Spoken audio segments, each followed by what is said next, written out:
بعض لوگ دینی معاملات میں مرد اور عورت کے عبادات کے درمیان کوئی فرق نہیں کرتے، حالانکہ ایسی بات نہیں ہے۔ عبادات کی دو قسمیں ہیں، ایک عبادت مالیہ ہے اور ایک عبادت بدنیہ ہے۔ عبادت مالیہ میں تو کوئی فرق نہیں، جس طرح زکوٰۃ مرد کے اوپر واجب ہوتا ہے، اس کے لیے ایک نصاب مقرر ہے، تو اسی طرح عورت کے اوپر بھی زکوٰۃ واجب ہوتا ہے، ایسے ہی نصاب اس کے لیے بھی مقرر ہے۔ لیکن عبادات مالیہ میں حدیث متواتر سے اور دیگر امور سے ثابت ہے کہ اس میں فرق ہے۔ مثلا رمضان المبارک کے روزے میں مرد کے لیے تو یہ حکم ہے کہ تمام روزے رکھے گا مرد، اور عورت کے لیے ماہواری میں روزہ نہ رکھنا حکم ہے شریعت کا۔ اسی طرح حج کے لیے جاتے ہیں تو تلبیہ مرد حضرات زور سے پڑھتے ہیں، ان کے لیے حکم ہے بآواز بلند پڑھیں، اور عورت کے لیے یہ حکم نہیں ہے۔ اسی طرح رمل صفا مروہ کے درمیان میں مردوں کے لیے بھاگنے کا حکم ہے اور عورتوں کے لیے بھاگنے کا حکم نہیں ہے۔ اس کی مین بنیادی چیز عبادات بدنی کا تعلق عورت کی ساخت کے ساتھ ہے اور عورت کا پردہ ہے۔ ایسے ہی یہ اعتکاف رمضان المبارک میں جو کیا جاتا ہے تو اس کا تعلق بھی عبادات بدنیہ کے ساتھ ہے۔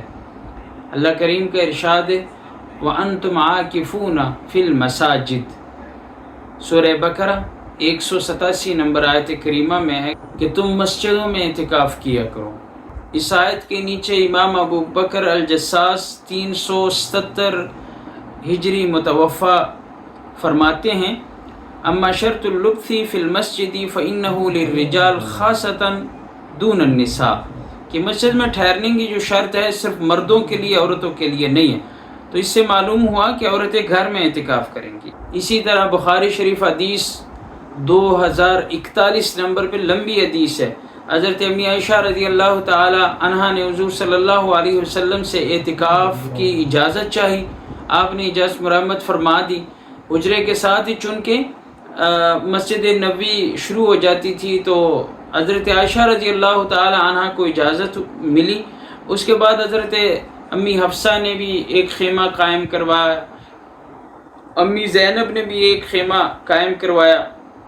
حضور صلی اللہ علیہ وسلم جب تشریف لائے تو دیکھا 4 خیمے نصب تھے، ایک حضور صلی اللہ علیہ وسلم کا خیمہ تھا اور ایک حضرت عائشہ کا، ایک حضرت حفصہ کا اور ایک حضرت زینب کا۔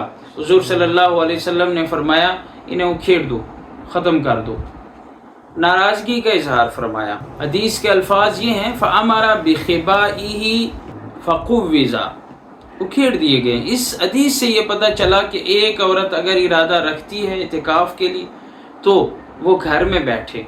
اہل سنت والجماعت کا یہ دلیل ہے، اور اس حدیث سے اس بات کا بھی پتہ چلا کہ ایک عورت اگر اعتکاف کی نیت رکھتی ہے تو میاں سے اجازت لے کے بیٹھے۔ ایک بار تو میاں نے اجازت دے دی، خاوند کی اجازت کے ساتھ وہ بیٹھ گئی، خاوند نے پھر کہا نہیں بیٹھنا، تو اس کی بات ماننا ضروری نہیں۔ اور اعتکاف کے بہت زیادہ فضائل ہیں۔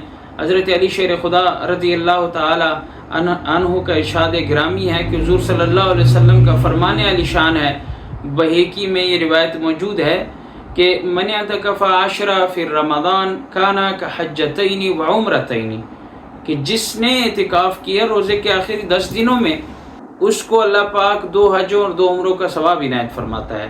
تو اللہ کریم سے دعا ہے کہ ہمیں اعتکاف بیٹھنے کی توفیق عنایت فرمائیں، ہماری مائیں بہنیں گھروں میں بیٹھیں اور جس جگہ کو متعین کرے وہی جگہ ان کے لیے مسجد کی مانند ہے۔